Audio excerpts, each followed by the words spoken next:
Bienvenidos. Gracias por acompañarme en este transitar de nuestra asignatura de Historia del Derecho Mexicano. En este recorrido estableceremos el objetivo de conocer la génesis de nuestro sistema normativo, que el día de hoy lo encontramos establecido en el derecho positivo mexicano, aquel que cobra vigencia, que cobra relevancia y que rige sobre todo la vida social. ¿Te has preguntado cuál es la utilidad que representa cada una de tus asignaturas? Por ponerte un ejemplo, ¿de dónde emana la figura del derecho del tanto? ¿Por qué en materia agraria resulta importante agotar dicha figura procesal a efecto de enajenar una parcela? ¿De dónde emana la proporcionalidad de la pena atendiendo a la conducta que haya desplegado el sujeto activo en la comisión de un delito?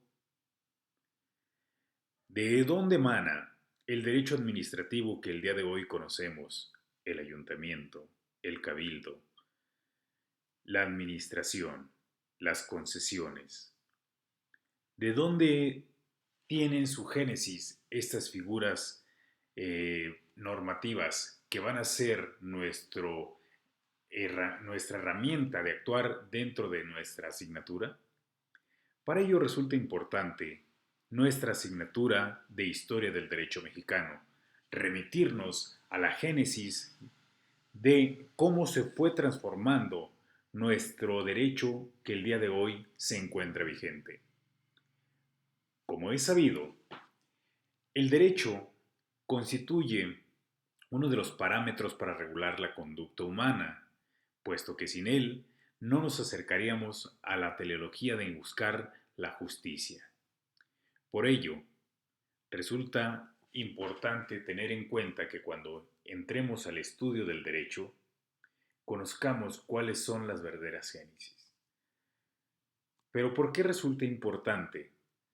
En primer lugar, porque todo jurista, todo estudioso del derecho, tiene que ejercitar dos cualidades importantes.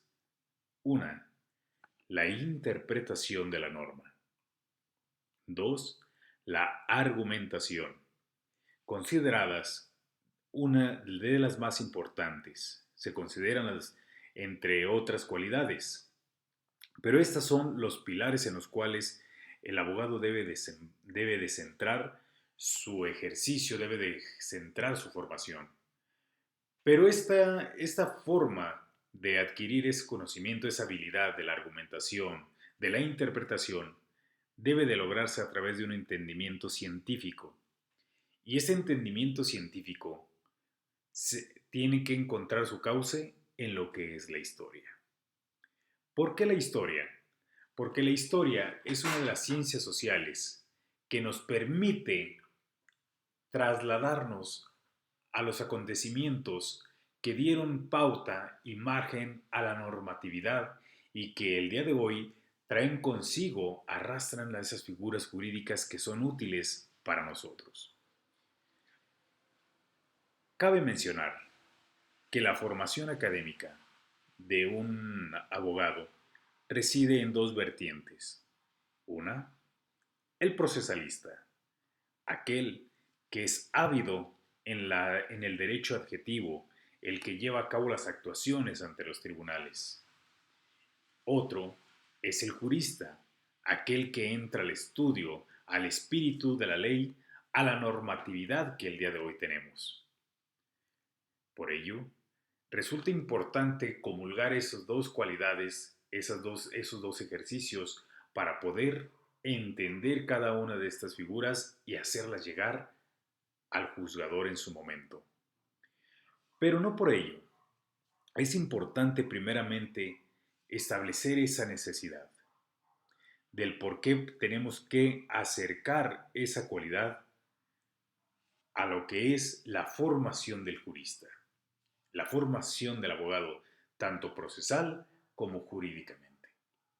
Para ello, es importante primeramente hacer la connotación de cada uno de los términos que encierra nuestra asignatura, Historia del Derecho Mexicano, para poder entender nuestro marco teórico.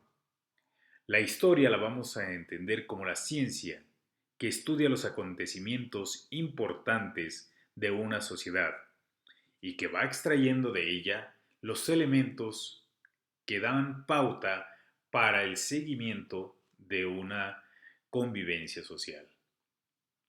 Por su parte, el derecho desde una concepción de un concepto clásico lo vamos a entender como el conjunto de normas jurídicas que van a regular la vida en sociedad. Mexicano se va a entender como la advertencia de la localización de una de estas normas en un entorno geográfico, es decir, en la República Mexicana. Bajo ese contexto, es importante hacer un recuento de nuestra historia, la cual viene consigo a darnos ese enriquecimiento jurista. No podemos omitir también que nuestro país, nuestra nación, el pueblo mexicano, ha venido evolucionando a través de diferentes etapas históricas, dentro de las cuales ha tenido que ir acoplando, que ir modificando su estructura normativa. Por ello es importante que entendamos que el estudio de nuestra asignatura se basará en lo que es el periodo preclásico, clásico, posclásico, dentro del campo de nuestro derecho prehispánico, como nuestro primer marco de estudio, el derecho prehispánico.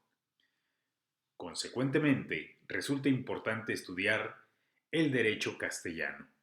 Dentro de ese derecho castellano no podemos omitir, entre otros, tres importantes ordenamientos: las 7 partidas, las leyes del toro y, por supuesto, la Constitución de Cádiz. Tenemos el derecho prehispánico, el derecho castellano. Con ello, entraremos entonces a la siguiente etapa del derecho colonial, en donde van a comulgar tanto el derecho castellano como el derecho prehispánico para dar causa a regular la vida social de la colonia. Con posterioridad vamos a encontrar lo que es el periodo de la independencia. Posteriormente vamos a encontrar la formación o la vida del México independiente. Consecuentemente, entraremos al periodo de lo que es la Revolución Mexicana. Posteriormente al periodo postrevolucionario y llegaremos a la época actual. ¿Cuáles son las normatividades que el día de hoy tenemos y que cobran vigencia hasta el día de hoy? Para ello es importante tener como referente nuestro marco constitucional como elemento esencial de nuestro derecho. Por ello los invito a conocer este interesante recorrido que es la historia del derecho mexicano. Bienvenidos.